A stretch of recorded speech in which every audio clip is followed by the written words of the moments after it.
के मैसेज आ रहे हैं, तो पहले तो मैं आपको ये कह दूं कि 1 नवंबर को भूल के भी एकादशी ना करें। यदि आपने 1 नवंबर को 11 करी है तो पूरे वर्ष की तुम्हारी एकादशी छीण हो जाए, इसलिए क्योंकि 1 नवंबर को उदिता में दशमी पड़ रही है और दशम भेदी एकादशी करने से बच्चों की उम्र छीण होती है। कुंती माता ने खूब समझाया गांधारी को, लेकिन वो नहीं मानी। गांधारी हमेशा वह एकादशी करती रही जो दशम भेदी थी, और माता कुंती ने वह एकादशी की है जो द्वादश भेदी। पता नहीं लोग कहाँ से ऐसा बोल देते हैं कि पहले दिन की एकादशी गृहस्थियों की है, दूसरे दिन की बाबाजियों की है। ऐसा कहीं नहीं लिखा।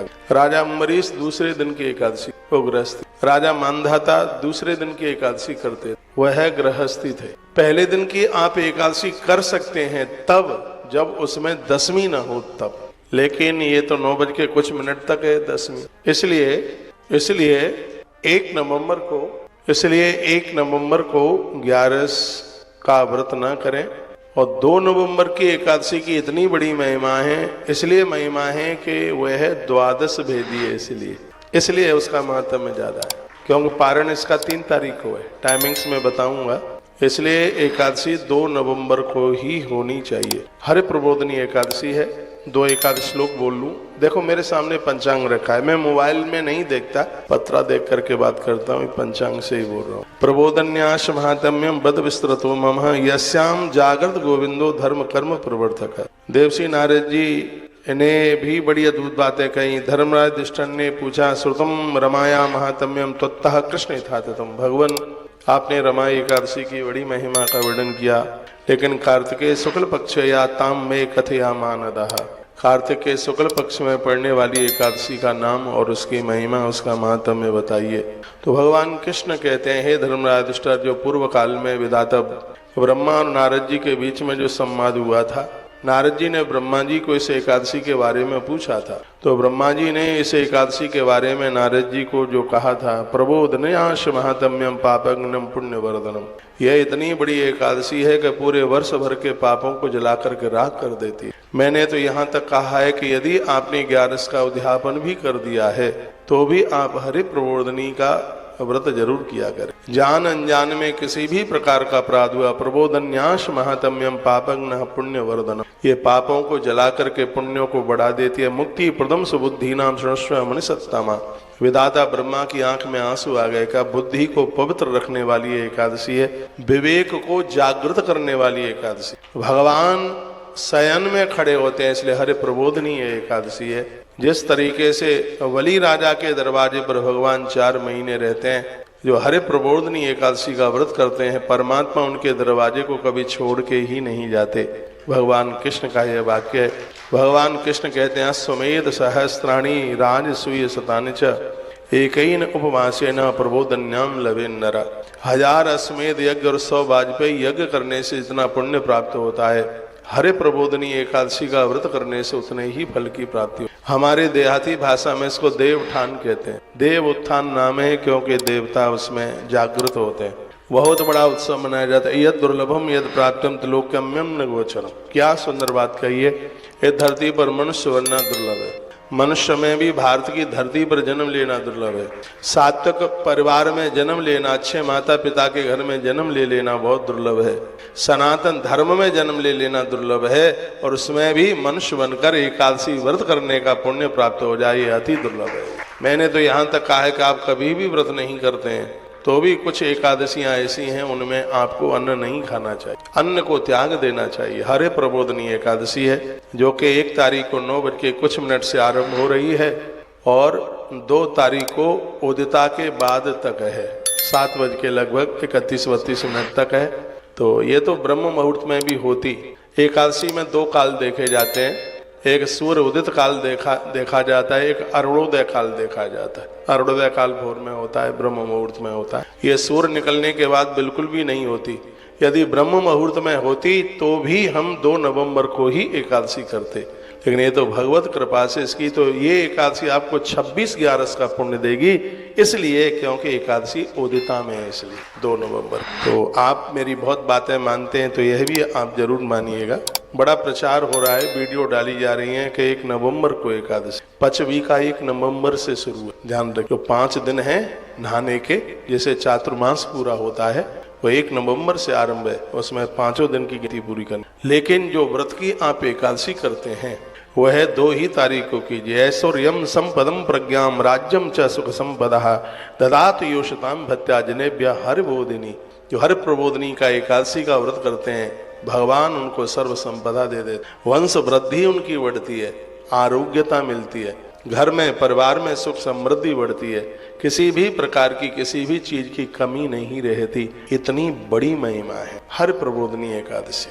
हर प्रबोधनी एकादशी के दिन तुलसी सालराम भगवान का जो विवाह है 5 दिन ये चलता है। पचवीका के 5 दिन बड़े अद्भुत। यहाँ भी पूर्णिमा के दिन व्रत है, वो है विवाह है भगवान का, क्योंकि 2 तारीख को तो रविवार पड़ गया है। रविवार को थोड़ा तुलसी वगैरह तोड़ने करने में, छूने में तो कोई दोष नहीं है, गमला उठाने में तो कोई दोष नहीं है, लेकिन कभी स्पर्श करते हुए पत्ता झड़ जाता है, टूट जाता है, इसलिए हम लोग रविवार पड़ने पर हम तुलसी माँ का विवाह नहीं, तुलसी सालराम भगवान का विवाह नहीं कर। और अब के बार पूर्णिमा को मुहूर्त निकला है। ठाकुर जी का तो खैर रोज का ही मुहूर्त है। यदि आपको घर कोई काम नहीं है तो 5 तारीख के बाद भगवान के विवाह में हाजिरी लगा कर ही जाना। तो इस वीडियो में ये मैंने आपको 11 की बात बताई। अब बात है देव उठाएं कब अब ये बात है, देव उठाने के लिए 1 तारीख को आप देव उठा सकते हैं और 2 तारीख को भी आप देव उठा। संध्या काल में, रात्रि काल में एकादशी है, इसलिए आप देवताओं को 1 तारीख को भी उठाएंगे तो कोई भी दोष नहीं है, किसी भी प्रकार का दोष नहीं। आप 2 तारीख को भी उठा सकते हैं, 2 तारीख को भी मुहूर्त है शाम को, और आप 1 तारीख को भी देवों को उठा सकते हैं। हम लोग 1 तारीख को देव उठा रहे हैं। तुलसी वन आश्रम में देव उत्थान व्रत तो 2 ही तारीख को है, लेकिन हम देव उत्थान 1 तारीख को, पचवी का भीष्म पंचक जिसे कहते हैं वह भी 1 तारीख से ही आरंभ है। तो आप देव उत्थान 1 को भी मना सकते हैं, 2 को भी मना सकते हैं। जैसे कहीं कोई नारी ऋतुकाल में ऐसी कोई स्थिति बनती है तो आप आराम से 2 तारीख को आप देव पूजन कीजिएगा, देवों को आप जागृत कीजिएगा, तो इसमें कोई दोष नहीं। ये 5 दिन पुष्कर से माने जाते हैं पूरी दुनिया में। तो पुष्कर का जो मेला है वो 2 तारीख से आरंभ हो, हर साल वो 5 दिन का होता है मेला, अब के बार वो 4 ही दिन का रह गया, 1 दिन उसमें वह कम हो गया है। 2 नवंबर, 3 नवंबर, 4 नवंबर और 5 नवंबर का वह पुष्कर का वह। लेकिन बहुत जगह देव उत्थान, मैंने भी देव उत्थान की वीडियो 1-2 तारीख को डाली है, लेकिन वो पचविका की वजह से और शाम को, क्योंकि उस दिन हम कोई, खैर मैं तो अन्न नहीं ले रहा हूँ। यदि आपने 1 तारीख को अन्न नहीं खाया तो आपकी एकादशी छीण हो जाएगी, इसलिए आपको 1 तारीख को अन्न खाना ही होगा। बहुत लोग ज्यादा होशियारी दिखाते हैं कि दोनों ही दिन का व्रत कर ले, तो कोई न कोई तो पुण्य मिल ही जाएगा।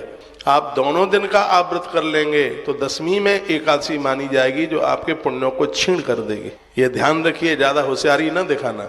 बहुत खूब होशियार होते हैं, हम 2 ही दिन का व्रत कर लेते हैं। आपको उस दिन, हाँ, यदि आपका और कोई व्रत पड़ जाता है, जैसे मंगल का आप व्रत करते हैं एक उदाहरण के तौर पर, शनिवार का आप व्रत करते हैं उदाहरण के तौर पर, अब 1 तारीख को शनिवार पड़ रहा है, तो उस दिन आप संकल्प लेकर के एकादशी का व्रत नहीं, उस दिन आप शनिवार का व्रत करेंगे तो फिर आपको उसमें कोई अपराध नहीं, फिर आपके एकादशी छीण नहीं होगी। और आप ये सोचें कि बढ़िया हो गया है कि एकादशी कल की नहीं तो आज की नहीं तो कल की, दोनों दिन का हमारा तो व्रत पूरा हो जाएगा, कोई नहीं होगा व्रत, आपका पुण्य क्षीण हो जाएगा उसमें। यदि आप शनिवार का व्रत नहीं करते हैं तो आपको 1 तारीख को अन्न जरूर खाना चाहिए। देव उत्थान आप कर रहे हैं, देव आप उठा रहे हैं, तो रात्रि को सब कुछ बनाइए, जो भगवान के लिए जो सब बनता है वो बनाइए, चावल न पकाना। 1 तारीख को भी चावल शाम को बिल्कुल भी नहीं बनाइए। भगवान को तो भोग लगाने में कोई दोष लगता नहीं है, लेकिन स्वयं के खाने के लिए तो उसमें तो फिर अपराध ही है। मुझे किसी ने पूछा है कि हम भगवान के लिए शाम को खीर पूड़ी बना सकते हैं, 100% बना सकते हो। हमारे बिहारी जी का भोग एकादशी को भी अन्न जगन्नाथ भगवान का लगता है, भगवान के लिए बना सकते हैं, खुद के लिए नहीं। एक बात और सुनिएगा, एकादशी के दिन आपका व्रत है, अब पूरा घर के लोग तो व्रत करते नहीं है, एक आध जो लोग करते हैं, तो क्या उस दिन हम अन्न बना करके और भगवान का भोग लगा सकते हैं? परमात्मा का भोग अन्न का 365 दिन लगता है। वेद में अन्न से भोग लगाने का तो मंत्र है, भगवान को भोग लगाने में बिल्कुल भी दोष नहीं है। फिर आप कहोगे कि भगवान का भोग लगा करके वो प्रसाद बन गया तो हम ले सकते हैं? बिल्कुल नहीं ले सकते। एक बात और सुन लीजिए, मैंने गरुड़ पुराण में पढ़ा है, व्रत वाले दिन अन्न का भोग भगवान को लगा करके जो अन्न का प्रसाद दूसरों को बांटते हैं उन्हें जघन्य अपराध लगता है, बहुत बड़ा बहुत भारी अपराध उनको लगता है। व्रत वाले दिन प्रसाद में अन्न का प्रसाद बांटना ही नहीं चाहिए। इसके लिए मैंने गया जी से प्रवचन में ये बात कही थी। कभी कभी ऐसा यह होता है कि खुद वो व्रत करते नहीं हैं, उन्होंने मंदिर में, मैंने जन्माष्टमी पर देखा है कि लोगों ने भोग लगा। जन्माष्टमी पर आप सब चीजों का भगवान को भोग लगा सकते हो, लगता है ये 56 भोग लगता है जन्माष्टमी, और 56 भोग में तो सब चीजें आ जाती हैं।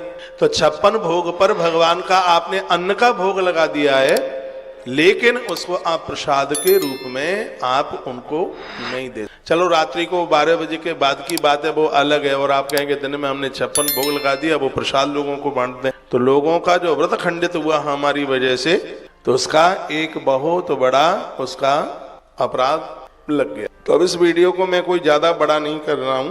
देव उत्थान 1 तारीख को भी है, 2 तारीख को भी है, पचवी का भीष पंचक 1 तारीख से ही आरंभ कीजिएगा।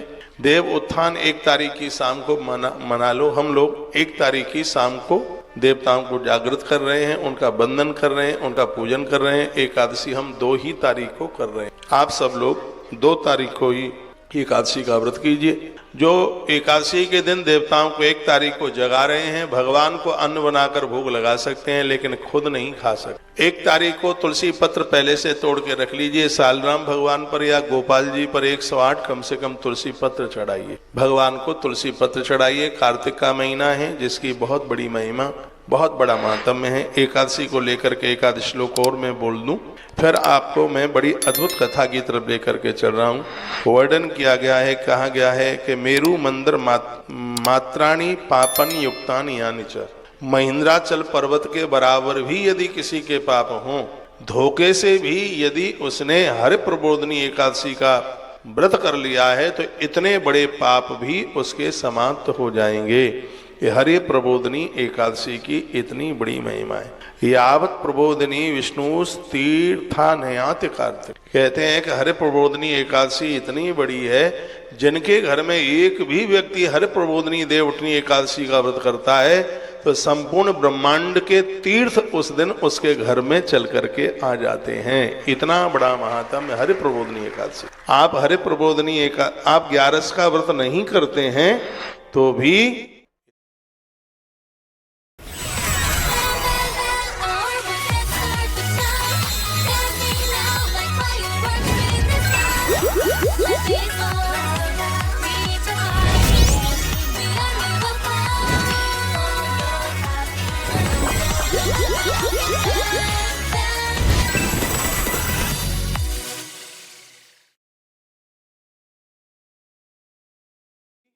इतनी बड़ी यह एकादशी है कि इस 11 का व्रत करना ही चाहिए। अब किसी ने ये पूछा है क्या हम 1 तारीख को तुलसी विवाह कर सकते हैं? मेरे पास में ये पंचांग है, तो इसमें 1 तारीख को तुलसी विवाह की बात नहीं कही गई है। मैंने पंचांग पूरा देख लिया है। तुलसी विवाह 2 तारीख से ही आरंभ हो रहा है। 2 को कर सकते हैं, 3 को कर सकते हैं। 2 को करने वाले लोग इतना ध्यान रखना, पूजा पाठ करते समय धोखे से भी तुलसी मैया का पत्र टूट के नीचे हमारे स्पर्श के द्वारा 365 दिन तुलसी माँ की पूजा होती है। 365 दिन, रविवार को भी होती है, लेकिन रविवार के दिन तुलसी टूटनी नहीं चाहिए, द्वादशी के दिन तुलसी टूटनी नहीं चाहिए। कहते हैं कि एक बहुत बड़ी हत्या के बराबर पाप लग जाता है जो द्वादशी के दिन जो तुलसी तोड़ते। द्वादशी के दिन तुलसी दल लेने की बड़ी महिमा है, 11 की महिमा बढ़ जाती है, तो तुलसी पत्र लेते हैं। तो ऐसा करने वाले लोग पहले से तुलसी की व्यवस्था करते हैं। ये नहीं कि आप सुबह पारण करने के लिए जा रहे हैं और तुलसी मैया जी से और उसी समय आप तुलसी तोड़ने को तैयार हो, तो उसका तो फिर वह अपराध हो। तो पारण 3 नवंबर का है, वो टाइमिंग्स मैं आपको निवेदित कर दूंगा। तो मैं आपको किसी भी प्रकार से कोई कंफ्यूज नहीं कर रहा हूँ और मेरी ये बात आपकी समझ में आ जाएगी। कोई लोग 2 तारीख को देव उत्थान मनाएं तो ये ना कहना कि ये 2 को क्यों मना रहे हैं। और कोई एक को उठाएं देवताओं को तो ये ना कहना कि एक को क्यों उठा रहे हैं, क्योंकि संध्या काल में 11 लग रही है और भगवान को उसी समय पूजन होता है, तो उसमें फिर कोई किसी भी प्रकार का उसमें दोष। बोलो बांके बिहारी लाल की जय हो। श्री हनुमंत बलवंत महाराज की जय हो। आज के आनंद की जय जय जय श्री राधे श्याम।